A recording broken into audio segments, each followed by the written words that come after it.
우리 찬송가 121장 함께 찬양하면서 예배 자리로 나아가겠습니다. 찬송가 121장입니다.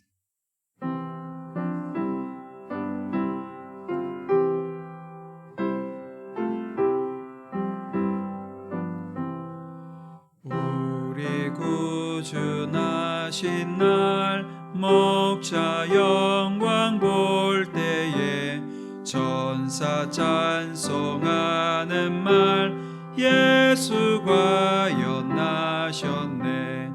우리 임금 우리 주 모두 함께 절하세. 예수 그리스도 우리 주 베들레헴에 나셨네. 천사 노래 듣고서 베들레헴 가보니 나신 아기 누군가 예수가 연나셨네. 우리 임금 우리 주 모두 함께 절하세.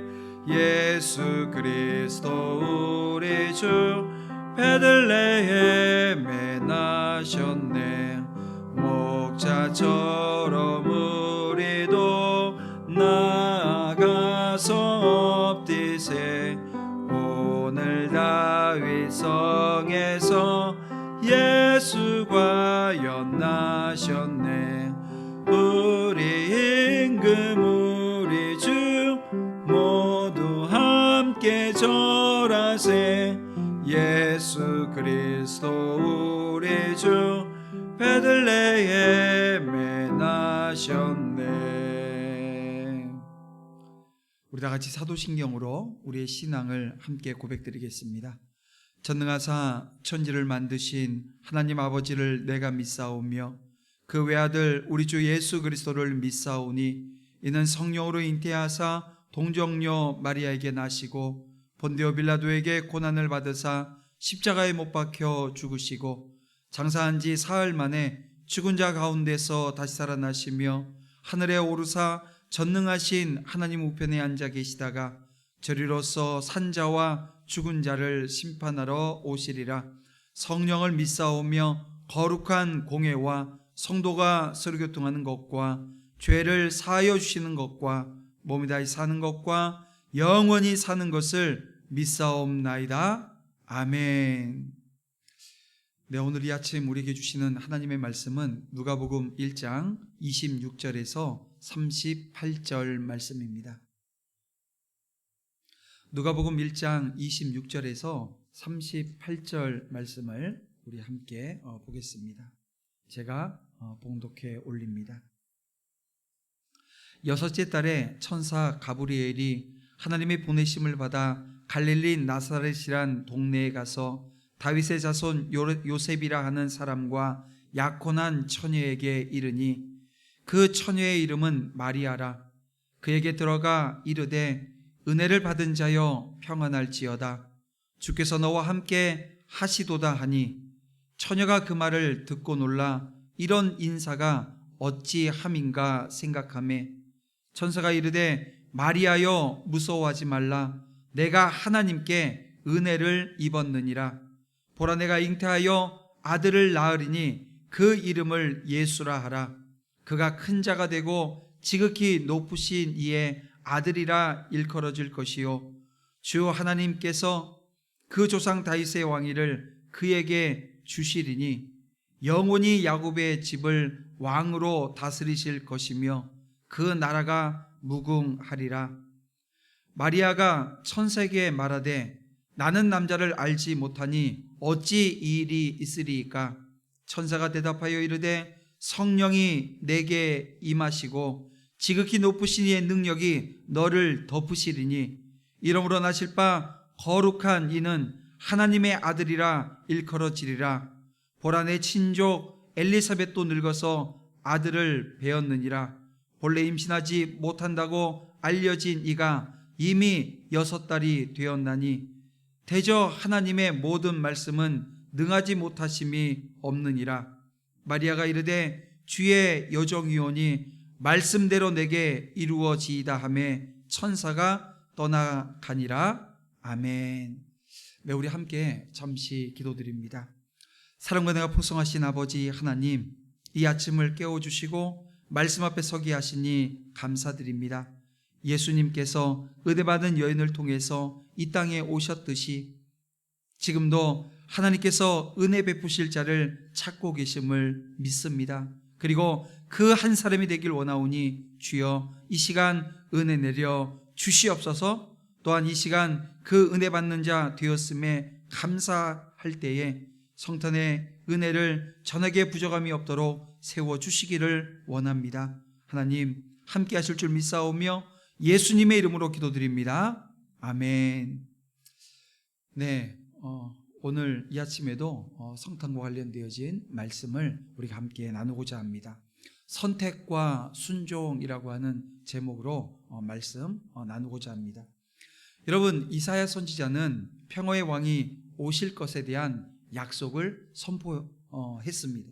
그리고 예수님에 의해서 그 약속은 성취되었고요. 그리고 누가복음은 구약 선지자의 예표인 세례 요한의 이야기 이후에 마리아의 잉태를 알리는 사건을 둠으로써 예수님께서 선지자들이 예언한 그 메시아라고 하는 것을 지금 드러내고 있습니다. 그렇습니다. 하나님의 구원 역사는요, 이렇게 아주 치밀하게 진행되고 있었습니다. 천사 가브리엘이 마리아에게 나타나기 6개월 전에 하나님은 사가랴와 엘리사벳의 가정에 세례 요한이 태어나게 하셨던 거죠. 나이 많아 아이를 낳을 수 없는 가정에 메시아의 길을 예비할 그 요한을 보내심으로 이 정지 작업을 시작하셨습니다. 그리고 때가 이르자 마리아에게 천사를 보내셨습니다. 메시아를 잉태할 여인으로 여러분 선택된 사람은 나사렛이라고 하는 작은 동네에 살고 있었던 마리아였습니다. 여러분, 마리아는 엘리사벳과 친척간이어서 엘리사벳의 기적적인 잉태를 개인적으로 확인할 수 있었습니다. 마리아는 당시 요셉과 정혼한 상태였는데요, 정혼은 이 결혼에 준하는 구속력을 가지고 있었다고 해요. 그래서 하나님은 천사 가브리엘을 그 마리아에게 보내셔서 그 하나님이 가지고 계시는 그 뜻, 어떤 뜻일까요? 구원의 뜻입니다. 전 인류를 구원하시기 위해서 이 땅에 독생자 예수 그리스도를 보내시고자 하는 그 뜻을 전하셨습니다. 그러면 여러분, 하고 많은 여인들 중에 왜 하필 마리아를 선택하셨을까요? 여기에 여러분 의문이 들지 않으십니까? 그 원인은 사람에게 찾으면 안 된다는 것입니다. 여러분, 물론 이 마리아라고 하는 여인이 가지고 있었던 이 탁월한 점이 있습니다. 우리가 오늘 이 짧은 본문 가운데서도 이 마리아의 탁월한 점 한 3가지를 발견하게 되어지는데요, 그 첫 번째가 뭐냐면 이 결혼을 앞두고 있어요. 그런데 이 정혼까지 했어요. 그런데도 순결한 여인이라는 거예요. 남자를 알지 못하는 순결한 여인이라는 거예요. 그리고 하나님의 말씀을 잘 알고 있는 경건한 여인이었다는 것입니다. 또 하나는 하나님의 말씀, 그 하나님의 말씀이라고 하면 그 말씀에 정말 결단력 있는 순종의 자리로 나아가는 여인이었다는 것입니다. 하지만 그래서 하나님이 이 마리아라고 하는 여인을 선택하셨다? 예, 그거는 아니라는 것입니다. 천사 가브리엘이 이 마리아에게 전하는 그 말 속에 그 해답이 들어있는데요, 가브리엘은 이 마리아를 만나서 이런 얘기를 합니다. 첫 인사가 은혜 받은 자여 라고 하는 인사로 시작합니다. 그리고 30절 말씀에 보니까 내가 하나님께 은혜를 입었느니라, 이런 말씀을 하고 있습니다. 여러분, 다른 어떤 이유보다도 이 마리아가 선택받은 것은요, 이 이유입니다. 하나님은 마리아를 은혜로 선택하셨고 그녀에게 은혜를 베푸셨습니다. 하나님은 토기장이시고요, 오늘 우리는 진흙입니다. 사가랴와 이 엘리사벳을 선택하신 하나님이 여러분 마리아를 선택하셔서 하나님의 구원 계획을 이루려 하십니다. 그래요. 큰 은혜가 마리아에게 임한 것입니다. 마리아를 선택하신 것은 여러분 하나님의 주권에 속해 있는 일입니다. 하나님은 마리아에게 은혜를 베푸셨고요. 마리아는 예수님의 어머니로 세워집니다. 여러분, 이 모든 과정은 하나님의 전적인 은혜입니다. 그럼에도 불구하고 오늘 우리가 마리아에게서 본받을 점들이 있다는 거예요. 마리아는 잉태하여 아들을 낳을 것이고 그 이름을 예수라 하라고 하는 명령을 들었을 때 아주 간결하고도 당당하게 대답을 합니다. 뭐라고요? 나는 남자를 알지 못합니다. 그렇습니다. 이 마리아는 순결한 여인이었고요. 요셉과 정혼한 몸이었지만 여전히 그 순결함이라고 하는 것을 유지하고 있었다는 것입니다. 그러자 이 가브리엘이 참 놀라운 이야기를 합니다. 성령이 그녀에게 임하시고 지극히 높으신 이의 능력이 그녀를 덮을 것이라고 선언합니다. 그리고 그 증거로 엘리사벳의 잉태를 제시합니다. 이제 이 마리아의 선택만 남아있는 거예요. 말씀에 순종한다는 것은요, 결코 간단한 일이 아닙니다. 특히나 이 자연 법칙을 깨뜨린다? 여러분, 이 과정 중에 오늘 우리가 결단한다는 것, 이 순종을 결단한다는 것은 더 어려운 일일 겁니다. 남자 없이 어떻게 아이를 가질 수 있겠습니까? 여러분, 하나님으로부터 선택된 것은 영광스러운 은혜입니다.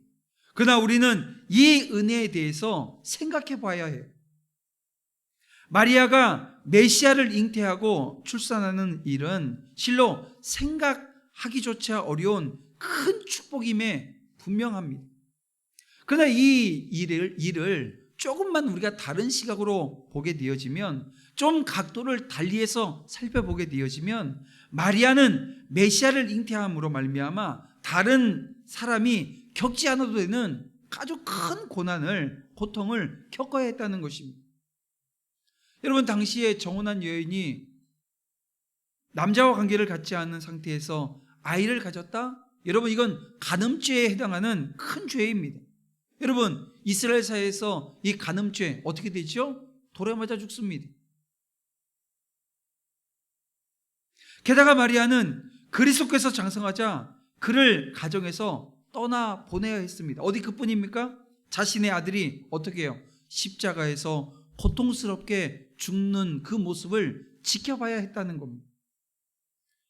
여기서 우리는 하나님께서 오늘 우리에게 베푸시는 그 은혜의 실상을 심사숙고해 봐야 한다는 거예요. 우리는 흔히 이런 걸 은혜라고 생각하지 않나요? 내가 하는 그 사업이 잘 되어지고, 내가 건강하며 물질의 축복을 하나님께서 주시고, 세상의 권세와 영예를 우리가 얻게 되어지는 것, 이 모든 것이 하나님의 은혜라고 생각하지 않느냐는 것입니다. 그러나 오늘 우리가 본문을 통해서 깨닫게 되어지는 진정한 은혜라고 하는 의미는요, 그리스도의 고난에 참여하는 것.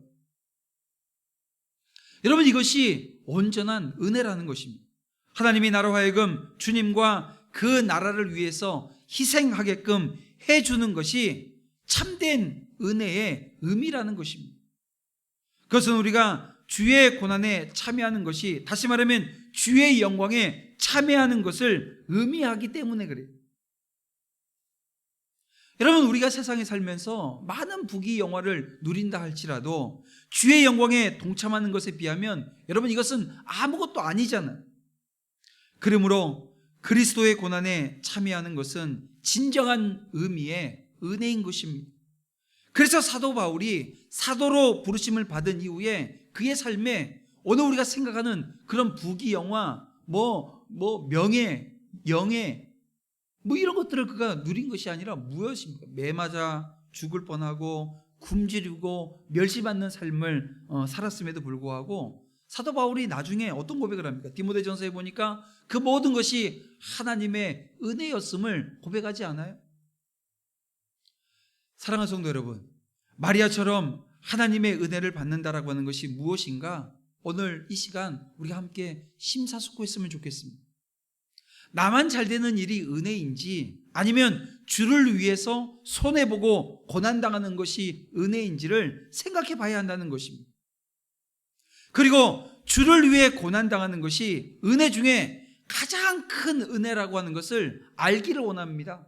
그리고 잊지 않기를 원해요. 여러분, 오늘 본문 38절은 천사를 통해 전해주신 그 하나님의 그 수태구지에 대한 이 마리아의 최종 응답이 나오는데요, 그녀가 어떤 대답을 합니까? 주의 계집종이오니 말씀대로 내게 이루어지이다. 다시 말하면 이 마리아는 하나님이 오늘 주시는 그 하나님의 뜻에 전적으로 순종하겠다라고 하는 것입니다. 마리아의 이와 같은 순종의 자세가 오늘 저와 여러분에게도 있어야 될 줄 압니다. 여러분, 마리아의 이 순종의 고백은 겸손한 종의 자세로서의 순종이었고요, 아주 신속한 순종이었고요, 또 이 자신에게 닥칠 이 고난도 알잖아요. 그럼에도 불구하고 순종하겠다라고 하는 고백입니다. 마리아의 순종은 그래서 죽음을 각오한 그런 것이라고 하는 것, 이 생명을 하나님께 맡겼다라고 하는 것, 여러분, 이것을 오늘 우리가 본문을 통해서 이 마리아의 순종을 통해서 읽어내는 부분입니다. 종의 자세를 지니고 오직 하나님의 말씀이 자기를 통해 이루어지기를 원하는 이 자세야말로 오늘 우리가 두고 본받아야 될 그 순종의 자세 아닐까요? 여러분, 마리아가 하나님께 주의 모친으로 선택되어진 이유가 바로 여기에 있는 것입니다. 그녀는 하나님께 쓰임받는 데 있어서 가장 중요한 요소를 지니고 있었던 거예요. 바로 순종입니다. 하나님의 나라와 그분의 뜻을 위해서 이 여인은 희생할 자세가 되어져 있었던 것입니다. 여러분, 예수님께서 이 마리아와 비슷한 순종의 고백을 하는 모습 우리가 알잖아요. 언제입니까? 예수님께서 겟세마네 동산에서 기도하실 때 이런 기도를 하십니다. 내 원대로 마옵시고 아버지의 원대로 되기를 원하나이다. 예수님의 이 순종은 인간적으로 보면 모친 마리아의 순종과 여러분 동일한 선상에 있다, 이렇게 오늘 우리는 볼 수 있다는 것입니다. 사랑하는 성도 여러분, 믿음의 열매는 순종입니다. 순종 없는 믿음은 헛것입니다.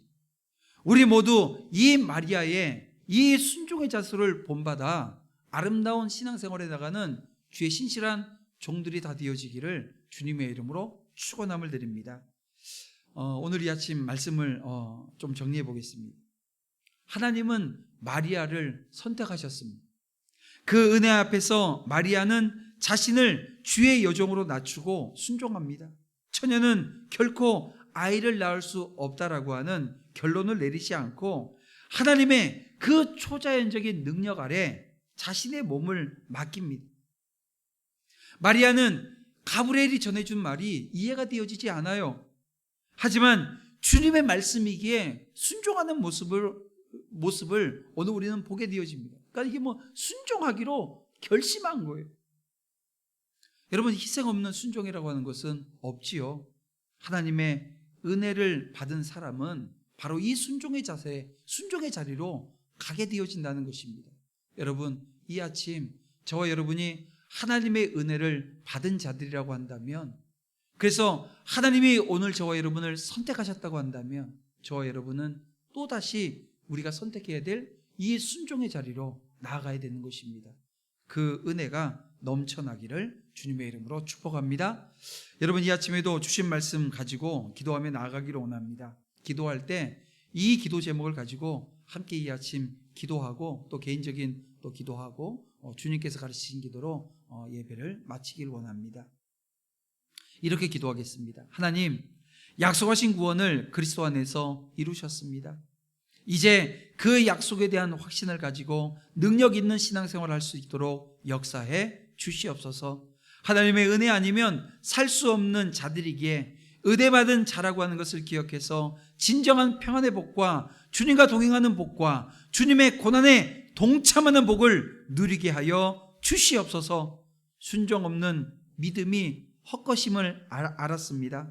마리아의 순종을 본받아 주님의 말씀에 순종하기로 결심하오니 이 아침 성령 하나님의 기름 부어주심이 넘쳐나게 하여 주시옵소서. 우리 다같이 주여 한번 외치고 함께 기도합니다. 주여 주여 주여. 아버지, 저들과 함께하여 주시옵소서. 인도하여 주시옵소서. 하나님께서 선택하여 주셔서 하나님 이 자리에서 하나님을 찬양합니다. 하나님을 예배합니다. 하나님의 말씀 앞에 섭니다. 주님, 믿음의 정도를 주님 붙들어 주셔서 하나님의 은혜를 먼저 받고 그 은혜를 누리는 그 믿음의 자리에 온전히 설 수 있도록 주님 역사하시고 인도해 주시옵소서. 저들과 함께해 주시옵소서. 믿음의 열매를 맺기에 하나님 부족함이 없도록 순종의 자리로 나아갈 수 있도록 인도해 주시옵소서. 그 순종의 자리는 고난의 자리입니다. 하나님, 주님이 가신 그 길입니다. 하지만 저희들 그 길에서 언제나 승리할 수 있도록 살아 역사하시는 아버지 하나님께서 함께해 주시옵소서. 역사해 주시옵소서. 저희들과 함께해 주시고